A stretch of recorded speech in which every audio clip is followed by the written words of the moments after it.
साहेब. सन्माननीय मंत्री महोदय आशिष शेलारजींनी एक सर्व कायद्यांना सुसूत्रीकरण करण्यासाठी एक चांगलं विधेयक मांडलेलं आहे. अशी चांगली कामं अलीकडे ते करताना आम्हाला क्रिकेटच्या मैदानावरही आढळतात आणि आता इथेही आढळायला लागलेत. पण अध्यक्ष महोदय, एक आपल्या देशात सगळ्यात मोठा प्रश्न आहे आणि तो म्हणजे एखादा कशात अडकला तर तो बाहेर कधी येईल ह्याचा नेम नसतो. कोर्टाचे हेलपाटे मारून मारून बिझनेसमन व्यवसाय करणारे थकून जातात आणि त्यांना 5-5, 7-7, 8-8 वर्षांनी न्याय मिळतो आणि कुणी अंगावर काही घेत नाही. त्यामुळे ब्युरोक्रेसी कधी स्वतः काही रिस्क घेत नाही आणि मग ते कोर्टाकडे गेलं प्रकरण की बराच काळ जातो, ज्याचा तुम्ही मगाशी उल्लेख केला. हे खरं आहे आणि जगामध्ये बऱ्याच गोष्टी सहजगत्या हाताळल्या जातात, पण आपल्या देशामध्ये आपण बऱ्याच गोष्टी कॉम्प्लिकेटेड करून ठेवलेल्या आहेत. व्यावसायिकांनाही ठेवलेल्या आहेत आणि रहिवाशांनाही बऱ्याचशा गोष्टी त्रासदायक होतात आणि म्हणून असं दुरुस्ती करणं हे आवश्यक होतं. ते जे आपण केलेलं आहे, कदाचित आणखीन बरेच कायदे असे आहेत की ज्याच्यात आपल्याला दुरुस्ती करणं योग्य होईल आणि आवश्यक आहे.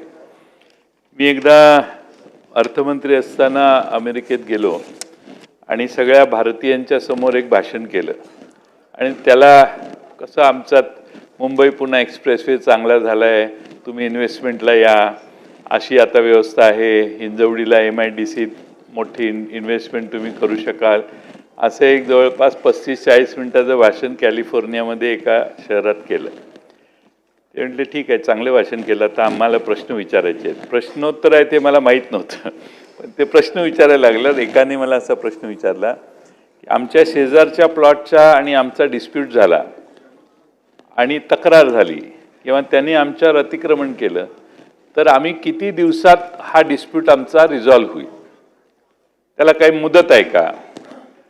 मी म्हटलं नाही, त्याला न्यायालयात जावं लागेल. हा नाही, न्यायालयालाच किती मुदत आहे, न्यायालय किती दिवसात हा निकाल देईल? मग मी म्हटलं माझ्याकडे असं काही ऑथेंटिक उत्तर देण्याची क्षमता माझी नाही आहे, पण होईल 2-3 वर्षात होईल. म्हटले 2-3 वर्ष आम्ही तुमच्या राज्यात यायचं आणि अडकून बसायचं, तुमच्याकडे काही अशी व्यवस्था आहे का की डिस्प्यूट जागेवर रिझॉल्व्ह होईल आणि इन्व्हेस्टरला प्रोटेक्शन होईल? आज महाराष्ट्रात काय चाललेलं आहे, महाराष्ट्रामध्ये इन्व्हेस्टरला त्रास देणारे फार लोक तयार झालेत. इन्व्हेस्टमेंट येते म्हटल्यावर स्वागत करण्याच्या ऐवजी सगळ्यांनी त्याला कसं घेरायचं आणि मग त्याचं माझंच सिमेंट घे, माझीच वाळू घे, माझीच खडी घे, माझ्याच ट्रक लाव, मीच तुझं करणार, ही जी चालू आहे. मी अनेक वेळा या सभागृहात तो आग्रह केला आहे आणि आपण हे रॅशनलायझेशन करतायच. असा एक कायदा महाराष्ट्रात आणा जसा मोका लावतो आपण. इन्व्हेस्टरने तक्रार केली तर त्या कलमाखाली त्याला स्टेट अरेस्ट करण्याची अरेंजमेंट काहीतरी करा.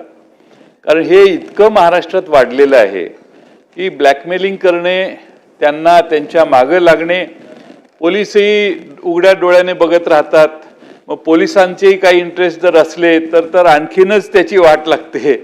त्यामुळं असा एक कायदा आपण मंत्रिमंडळात मुख्यमंत्र्यांशी चर्चा करा, असा एक कायदा महाराष्ट्रात आणू. आपलं महाराष्ट्र हे पहिल्या नंबरचं राज्य होईल असा कायदा आणणारं की कुणीही इन्व्हेस्टरला प्रोटेक्शन द्यायची व्यवस्था आपण जर केली.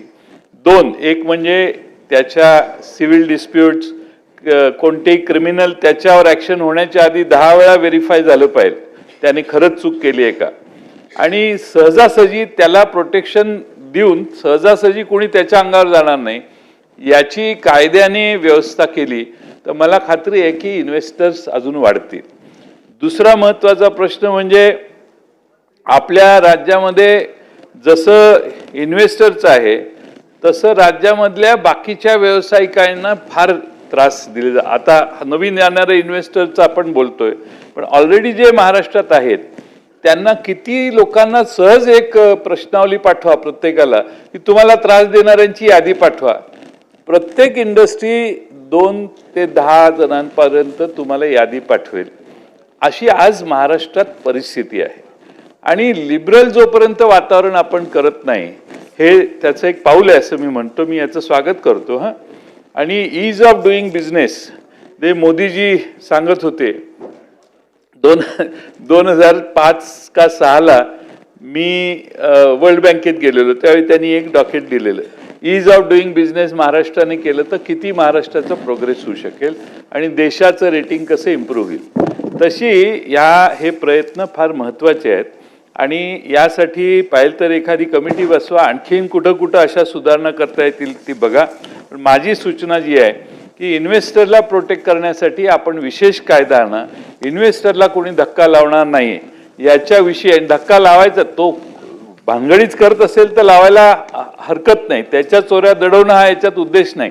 पण त्यांना त्रास देणार नाही कोणी, त्याला पाहिजे तसं लिबरली त्याने लोकांना कामं देणं वगैरे, बाकी त्याला बिझनेस करायला अडथळा होऊ नये, त्याची कॉस्ट ऑफ बिझनेस वाढू नये, याची जरा व्यवस्था करण्यासाठी कायदा सरकारने आणावा अशी सूचना करतो. आणि एक चांगलं विधेयक आपण आणलेलं आहे. याच्यात आता बरेचसे आपण बंद करतोय, म्हणजे शिक्षा कमी करतोय आणि दंड वाढवतोय. उत्पन्न वाढीचा हा मार्ग आहे असं मी म्हणणार नाही, परंतु दंड करताना असं कुठेही होऊ नये याची काळजी घ्या की जिथे दंडामुळे ते करण्यासाठी, म्हणजे शिक्षा करताना त्याला अरेस्ट आहे. आता 1-2 ठिकाणी आपण त्या अरेस्टच्या ऐवजी ऑर केलेलं आहे, म्हणजे हे अँड हे नाही आहे, तर हे ऑर हे किंवा दोन्ही असं खाली वाक्य आहे. तर ह्याच्यामध्ये कुठेही फार मोठा, म्हणजे आता ह्याचा फायदा घेऊन एक 10-15 कोटी रुपयाचा जीएसटीचा कर किंवा जीएसटी नाही आहे आपलं, काय स्टॅम्प ड्युटी भरणं, याच्यातनं कोणी सुटू नये याची काळजी पण आपण घ्यावी, एवढीच माझी विनंती आहे. सन्माननीय वरिष्ठ सदस्य जयंत पाटील साहेबांनी या ठिकाणी अतिशय महत्त्वाचे मुद्दे मांडले आणि त्यांनी या बिलाचं स्वागत केलं, त्याबद्दल धन्यवाद व्यक्त करतो. आणि कारण आपण सुद्धा अर्थमंत्री म्हणून काम केलं आहे, या सभागृहातल्या कुठल्याही सदस्याला असं वाटणार नाही की राज्यामधली गुंतवणूक कमी व्हावी, रोजगार निर्मिती कमी व्हावी, असं कोणालाच वाटणार नाही. आणि म्हणून तुम्ही जे योग्य म्हणालात की ईज ऑफ डुईंग बिझनेसचा हा एक भाग आहे. आणि त्याचा दुसराही भाग आहे की नागरिकांना सुद्धा त्यांचं नागरीकरण आणि व्यावसायिकता याची सुलभीकरण व्हावे. आणि या दोन्ही हेतूने हा सगळा विषय आणि हे बिल आपण या ठिकाणी प्रपोज केलेलं आहे. आपण या ठिकाणी म्हणालात की बाबा इन्व्हेस्टर्सची तक्रार, खरं आहे आपण सगळेच जाणता काही ठिकाणी इन्व्हेस्टर्सच्या तक्रारीसुद्धा महत्त्वाच्या आहेत, त्या पद्धतीने प्रचलित कायद्यामध्ये आपण बघतोच. पण तुम्ही मांडलेला जो मुद्दा आहे तो इन्व्हेस्टरची तक्रार म्हणजे इन्व्हेस्टमेंट प्रोटेक्शनसाठी आपण विचार केला पाहिजे. त्याच्या चुका असतील तर त्या नक्की त्याच्यावर कारवाई केली पाहिजे. पण बरोबरीने इन्व्हेस्टमेंट प्रोटेक्शन हा ध्येय धोरण ठेवून त्या आधारित आपण विचार करतो आहोत. आणि म्हणून मला याच्याकडे सांगायचं आहे की आपल्या राज्यामध्ये इंडिया कोड वेबसाईटप्रमाणे 624 असे कायदे आपल्याकडे आहेत, ज्यामध्ये 152 कायदे ज्याच्यामध्ये क्रिमिनल प्रोव्हिजन्स आहे. मी छोटे म्हणतो, म्हणजे आयपीसी नाही, आता भारतीय दंड संहिता ही वगैरे म्हणत नाही आहे, ज्याच्यामध्ये फाईन्स आहेत, पेनल्टी आहेत, या पद्धतीचे जे आहेत त्या कायद्यांबद्दल म्हणतो. त्यासाठी आपण विधी नावाची एक कन्सल्टन्सी ज्याने केंद्रातले कायदे केले त्यांची एक्सपर्टी आपण घेतली, त्यांना हे काम दिलं, विभागाने अभ्यास केला आणि त्याच्यापैकी 31 कायद्यांवर विचार आपण केला विधी आणि आपल्या विभागाशी चर्चा केल्यानंतर. त्यामधल्या 26वर आपण आता निर्णय करत होतो आणि त्या आधारावर आता या 7 कायदे आणि 5 विभाग याचा पहिला फेस केलेला आहे.